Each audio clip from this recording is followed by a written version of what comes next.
Imagine the terror of hearing your loved one's last words over the phone, only for them to vanish without a trace. This is the haunting story of Brandon Swanson, whose mysterious disappearance has left his family and investigators scratching their heads for years. Brandon Swanson was a typical 19-year-old living in Marshall, Minnesota.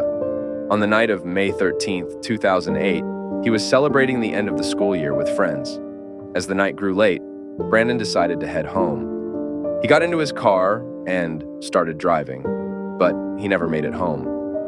Around 2 a.m., Brandon's car veered off the road and got stuck in a ditch. Stranded and frustrated, he called his parents for help. "I'm fine. I'm not hurt," he reassured them, "but I need you to come pick me up."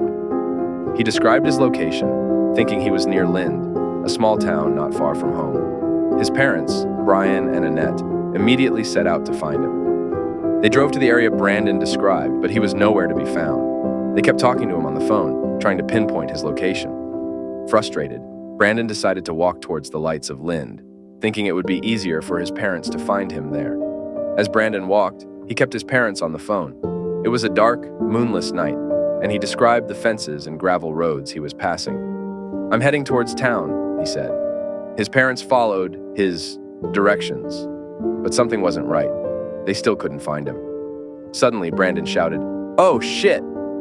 The line went dead. His parents frantically tried calling him back, but there was no answer.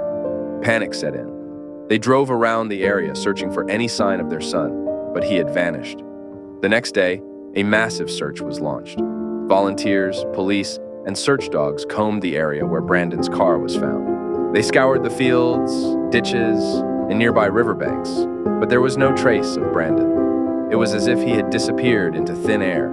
Weeks turned into months, and still, no clues emerged. The only piece of evidence was Brandon's abandoned car, stuck in a ditch far from where he thought he was. How did he end up so far off course? And what happened after his last words on the phone? Theories began to circulate. Some speculated that Brandon had accidentally fallen into the Yellow Medicine River, which was swollen from recent rains. Others believed he might have encountered foul play.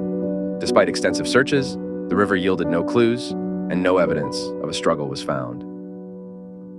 Years have passed since that fateful night, and Brandon's disappearance remains a haunting mystery.